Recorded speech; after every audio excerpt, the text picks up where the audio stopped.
নমস্কার বন্ধুরা, আজকে আমি নিয়ে এসেছি তালের বড়ার রেসিপি। তো অনেক দিন ধরেই কোনো ভিডিও ছাড়িনি, তার কারণ ছিল মা ঘরে ছিল না অনেক দিন ধরে। মা কালকেই ফিরেছে আর সন্ধেবেলায় মায়ের ছোট মেয়ের ফোন এসেছে যে মা তোমার হাতে তালের বড়া খেতে চাই। তো দেখো আমার সকাল সকাল তালের বড়া করতে শুরু করে দিয়েছে মা। তো দেখো প্রথমে তালটাকে ভালো করে ঘষে নিচ্ছে ঝুড়িতে করে তাল ঘষার কারণ আছে, কারণ অনেক জনায় ছোট ছোট মই আছে তাল ঘষার, সেই মই দিয়েও ঘষে। তো আমি বলছি এই ঝুড়িতে তাল ঘষার কারণ কি। তো দেখো বন্ধুরা, অনেক জায়গায় তাল ঘষা দেখেছো, তাল ঘষার মধ্যে কীরকম সুতোগুলো থাকে, আর এই ঝুড়িতে ঘষলে দেখো সুতোগুলো এই ঝুড়ির মধ্যে আটকে যায়।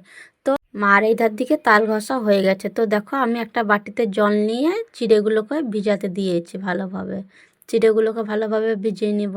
তো বন্ধুরা, তোমরা সবাই ভাবছো যে এখন তালের রেসিপি, কিন্তু এটা আমাদের গ্রাম সাইডে এখনও তাল অ্যাভেলেবেল পাওয়া যায়। তো দেখো ভিজানো চিড়েগুলোকে ভালোভাবে মেখে নেব, যাতে চিড়েগুলো গোটা গোটা না থাকে। তো ভালোভাবে মেখে নেওয়ার পর সেটা জায়গার মধ্যে কিছুটা আটা নিয়েছিলাম, সেই আটার মধ্যে সেই চিড়ে মাখাগুলোকে দিয়ে দেওয়ার পর দেখো এবার ঘষে রেখে দেওয়া তালগুলোকে ওই চিড়ের মধ্যে দিয়ে দেবো। আর আপনারা এখানে একটু নারকেল কুড়ো দিয়ে দেবেন, কারণ আমি এখানে দোকানে নারকেল পাইনি, তার জন্য নারকেল কুড়ো দেওয়াও হয়নি। এখানে আন্দাজ মতো কিছুটা সুজি দেওয়া হয়েছে আর চিনিও দেওয়া হয়েছে, আর দেখো কিছুটা মৌরি দেওয়া আছে। অল্প করে খাবার সোডাও দিয়ে দিয়েছি যাতে নরম নরম ভাজাটা হয়। তো দেখো এখন মা মাখিয়ে নিচ্ছে পুরটা, ভালোভাবে মাখিয়ে নিতে হবে। তো দেখো আমরা একটা ছোট্ট পাড়ায় জায়গায় মেখেছি, তাই ভালোভাবে মাখা হচ্ছিল না।